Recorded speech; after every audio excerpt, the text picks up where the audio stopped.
Well, if you can kind of see this poster here, I went and saw a movie with Brett called Ghost in the Shell. Came out 20 years ago. A dope poster. 1995 was 25 years ago.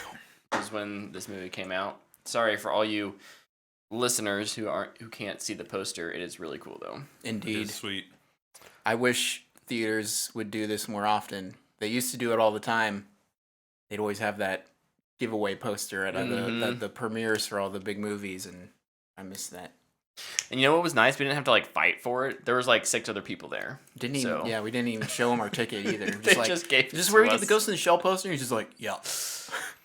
But Luke, you'd seen this movie before. I had seen it before. How did it feel remastered and in IMAX? Beautiful in 4K, beautiful in IMAX. It was loud, and I loved it. Obviously, it is a 25-plus-year-old movie, so it sounds old. Those trebles are loud, and the basses aren't as loud, so it's not mixed well. But it doesn't bother me at all because it's old and I've seen it. So it was also the first time I'd seen it in Japanese. Yes. I'd only seen the dubbed version, which I think it's a good dub. I don't know what the opinions are on that in the anime community of a dub, but I think it's good. And I think if you're going to watch it for the first time, you should watch it dubbed. I would agree. This was my first time seeing this movie. I have not seen the live action version either, so I went in pretty like and neutral. You never should. You never should. I kind of want to see it just out of curiosity. No. Please don't. Luke, I have an insatiable thirst for filmmaking and storytelling, and I want to know what's different and why it's different. But in any case, I liked it a lot. It was pretty good. I don't know if it would be up there. Now, I haven't watched a ton. I haven't watched a lot of anime, and what I have watched has been all highly rated things. So, like, what I've seen that is anime is good. Like, the bar is high for me just because I've been able to kind of cherry pick what I see. So I wouldn't put this in, like, the top tier of what I've seen. That said, for being 25 years old, it shows its age, but it is really well done. Like Luke said, it's beautiful, and especially like the remaster, it would be.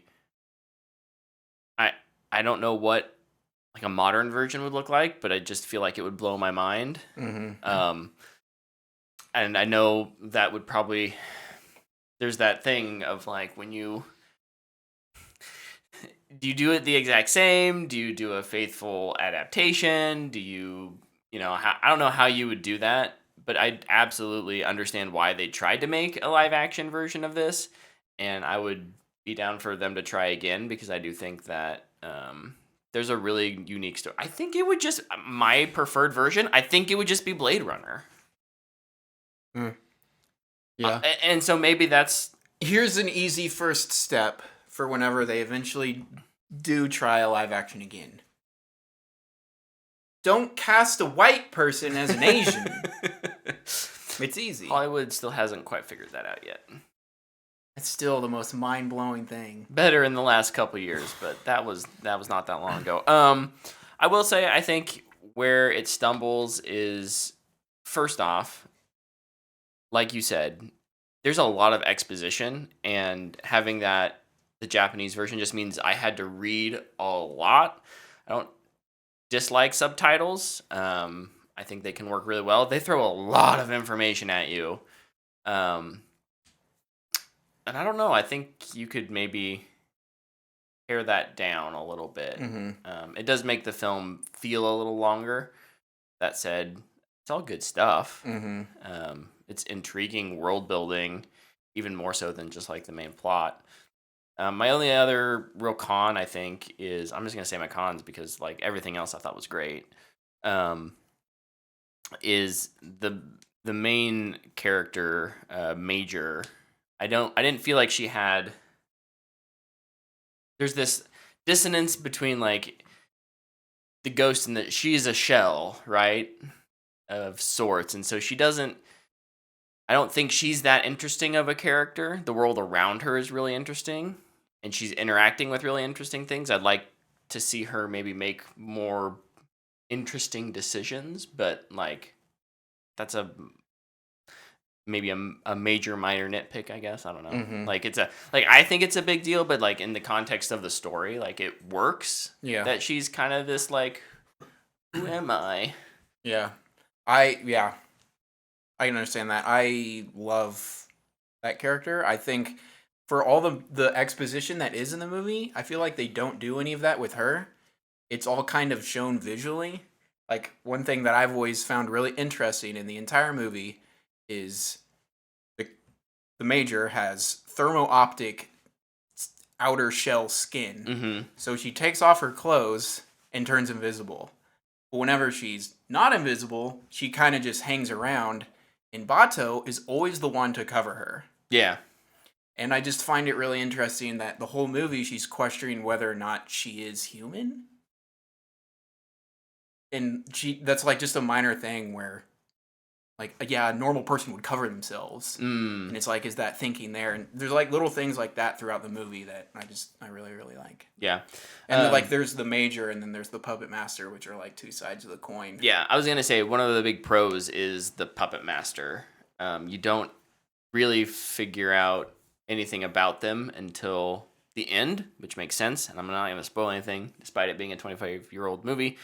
But, like, I thought the angle that they took with the Puppet Master was really interesting. And kind of that, I hesitate to say twist, but the motivations that are revealed at the end, I thought were really cool and a really unique kind of look at AI. And it's not really an angle that you get very much, right? Maybe ever. Yeah. And it's really interesting too. I also really like it. Like I think we've talked about it a couple times. Like even with Doctor Strange, the main resolution isn't just fighting. Mm-hmm. It's like philosophical discussion going on. Yeah. Like there's a third act fight, but then like the finale is essentially them just like talking through what's happening and the decision, the like one decision. Won't say one. The big decision that Major has to make, which I thought that one was fantastic. Yeah, I wanted a little more to be like, this is why she made that decision. But again, it's a different form of storytelling, and I think that's just anime tends to be a little looser on those things. That storytelling trajectory. But I really hope they can try again with a live action because it is just really cool, and I feel like the live action would be able to gain a bigger audience, and then maybe they'll even go back and watch the original. Yeah. I think you could do a really. I think what I want is just yeah. They're like until then, if you like this kind of thing, go watch Blade Runner 2049, and Westworld season 3, and they all kind of have that vibe. Those are some good, like figure out. What does it mean to be human? Am I human? Am I real? What is alive? All these cool. What is life? What is life? I don't know, but yeah, I give it a fanboy worthy. Indeed.